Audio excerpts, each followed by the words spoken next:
Well, I think the polio vaccine came out in the mid-50s, and I don't remember getting my vaccination, but I'm sure I did because my parents were good about making sure that we were protected. And all parents back then, as I remember, were afraid for their children to go swimming in the summer because of the threat of polio.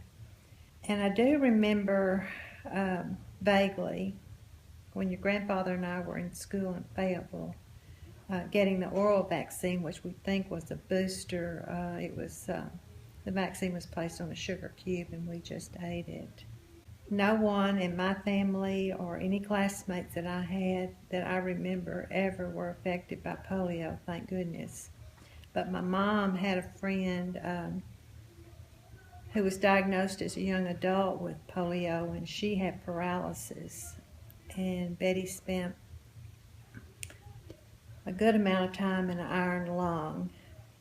What I remember about it was going with Mom to visit her, and she visited her on a regular basis. And Betty died in 1963 of a cardiac arrest, I believe, but I feel sure it was probably one of the effects of having had polio. What is poliomyelitis?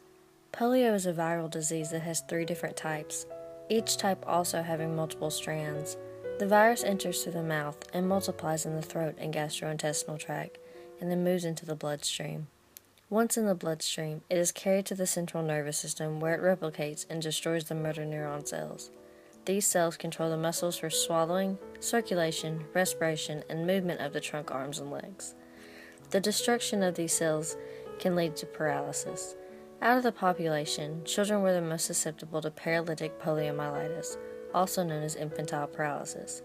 At a few months old, infants usually only showed mild symptoms because they were protected from paralysis by maternal antibodies that were still present inside them. Since the virus is present in human sewage, as hygiene conditions improved, fewer infants were exposed to the virus. The virus then began to appear in adults and others who did not have the maternal antibodies. 1950, Salk has finished his essential work of virus typing the poliovirus and is ready to move on towards its prevention. With a research grant from the National Foundation, he used a tissue culture method to produce the poliovirus and employed a formaldehyde solution called formalin to inactivate the virus. 1952, Salk and his associates developed an effective polio vaccine, first testing the vaccine on monkeys. They went on to test their vaccine on a group of children at the D.T. Watson Home for Crippled Children near Pittsburgh. The tests were successful and more were conducted at the Watson Home, the Polk State School, and on Salk and his own family.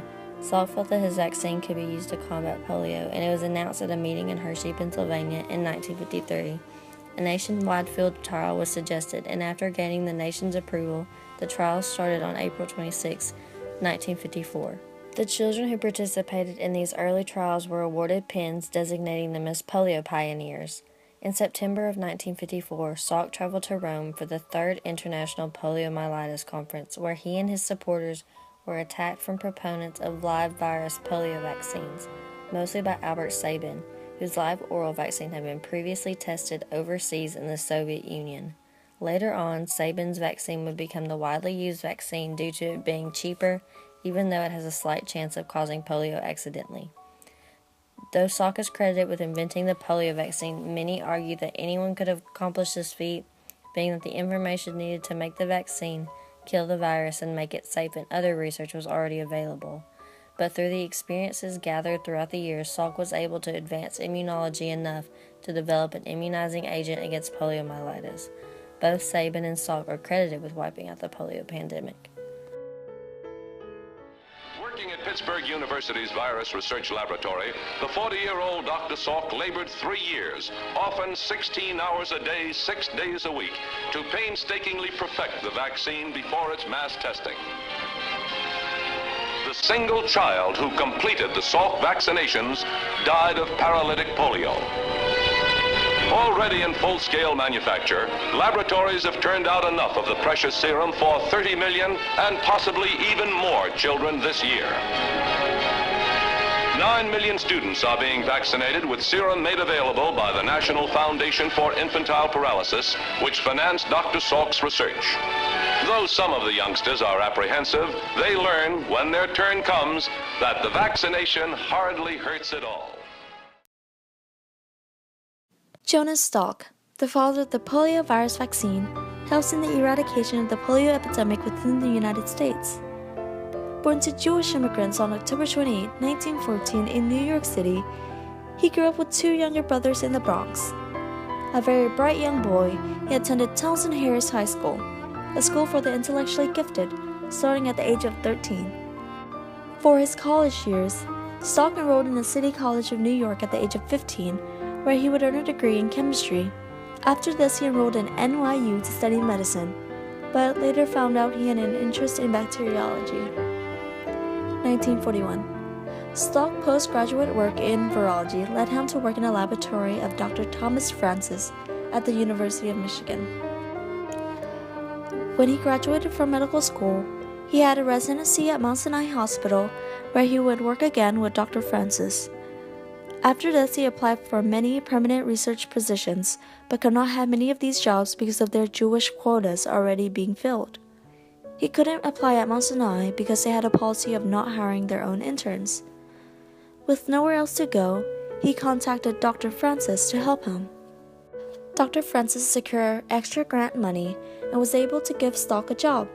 Salk would then work on an Army Commission project to create an influenza vaccine. Together, Francis and Salk made an influenza vaccine that would be widely used on Army bases. 1947.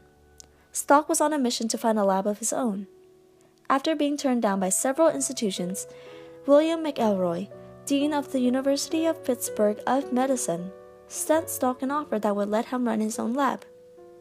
Though, when he arrived, he found he was given cramped, unequipped quarters in a basement of an old hospital. He would eventually secure grants from the Mellon family to build a working virology lab. Here he continued research on the flu vaccine. 1948. Harry Weaver, Director of Researcher at March of Dimes, contacted Salk. Weaver asked Salk to join the fight against polio. They wanted Salk to research and confirm that there were 3 types of polioviruses like they thought. They told Salk when he was done, he would be allowed to keep the facility and continue to work. Inspired, he joined the fight. After the polio vaccine, Salk spent a year touring the country looking for a place where he could create an institute for scholars. Mayor Charles Dale of San Diego, a polio survivor, desperately wanted to help Salk. Dale showed Salk 27 acres in La Jolla, California. Salk loved the land, and after a vote of approval from the people of San Diego, Salk was cleared to start building. With the funding from the March of Dimes Foundation, Salk was able to work with the architect Louis Kahn to build the Salk Institute. In 1963, the Salk Institute begins its research. The Salk Institute has contributed its research in multiple sclerosis, autoimmune vaccine, development of an AIDS vaccine, and cancer immunology. The institute was not considered complete until 1967 and was declared a historical landmark in 1991. In 1995, Salk died of a heart failure, leaving behind his wife, ex-wife, and 3 kids. He's buried at El Camino Memorial Park in San Diego. The Salk Institute is still at work today, even though Salk has left this world behind. They are credited with researching cancer, diabetes, birth defects, Parkinson's disease, AIDS, plant biology, and more. Jonas Salk left behind a legacy in the virology and in the research world. He will be remembered fondly in this world for his contributions to eradicating polio and furthering our knowledge in virology.